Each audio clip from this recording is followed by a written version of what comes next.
नाजरीन, अवामी न्यूज़ में खबरनि जो सिलसिलो जारी है। इन वक्त असीं तव्हांखे ठठे में ख़बर ॾींदा हलूं त घारो शहर वेझो ॻोठ अब्दुलस्तارशيخ ऐं اسمائيل शेख में न्यू मुस्लिम खाननि सां नाइंसाफ़िन ख़िलाफ़ प्रेस क्लब मातली में सख़्त एहतजाज। Aasra new Muslim statement civil society Bahadurabad Karachi जे जनरल सेक्रेटरी सईद मुमताज़ अकबर काज़मी मथां न्यू मुस्लिम खानदान सां फ्रॉड करण जो इल्ज़ाम। इन मौक़े ते न्यू मुस्लिम खानदान अॻवानी कंदड़ समाजी अॻवान डॉक्टर इम्तियाज़ अली शेख चयो त पूरे सिंध में हिंदू बिरादरी जे 8000 खां मथे माण्हुनि खे असां मुसलमान करे चुका आहियूं। ज़िलो ठठो, शहर घारो, गोलाई, Sakro road. Aasra new Muslim statement civil society general secretary Saeed Imtiaz Ali Kazmi new Muslim colony ठाहिण लाइ असांजे ग़रीब खानदाननि खां रक़म वरिती ऐं न्यू मुस्लिम कॉलोनी लाइ ज़मीन ॾिनी। हाणे हू मुआदे तां फिरी वियो आहे। कोर्ट सगोरी मां ज़मीन जो सिटी आर्डर थियण खां पोइ ज़मीन वेकिरो करण लाइ पार्टियूं वठी अचे पियो ऐं ज़मीन वेकिरो करे थो। असां न्यू मुस्लिम जे नाले ते डोनेशन वठी वॾा फार्म हाउस ठाराया अथसि। असां अर्ज़ था करियूं त वसवारनि खे त चीफ जस्टिस साहब ऐं वज़ीर आज़म ऐं सिंध खे त असां न्यू मुस्लिम खानदान खे इंसाफ़ ॾिनो वञे। अगरि इंसाफ़ न मिलियो त असीं बुख हड़ताल ते वेंदासीं।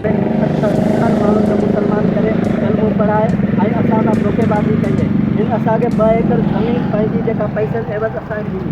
असां 2 एकड़ ज़मीन जा पैसा अदा करे चुका आहियूं, पर हू हाणे ज़मीन ॾियण खां इनकार पियो करे ऐं हू चवे थो आउं ज़मीन तव्हांखे कोन थो ॾियां ऐं ज़मीन हू ॿिए पासे विकिरो करे ॾियणु चाहे थो। उनजे लाइ असीं अपील था करियूं वज़ीर आज़म पाकिस्तान इमरान खान, वज़ीर आला Sindh Syed Murad Ali Shah, chief justice of Pakistan ऐं ॿियनि वसवारे अमलदारनि खे अपील था करियूं महिरबानी करे असां सां इंसाफ़ कयो वञे, असां शेख बिरादरी सां इंसाफ़ कयो वञे ऐं असांजो हक़ असांखे ॾिनो वञे ऐं अहिड़े धोखेबाज़ ऐं फिराजी शख़्सनि जे ख़िलाफ़ क़ानूनी कार्रवाई कई वञे जी अॻिते अहिड़ो क़दम न खणी सघे। असीं अपील था कयूं त गुज़ारा कयो वञे, इंसाफ़ कयो वञे। हीअ जेको शेख बिरादरी आहे, जेको अॼु आज़ीज़ ते पहुता आहिनि, जेके शेरवासी आहिनि शेख आहिनि, हिननि खे जेको मुसलमान कयो वियो।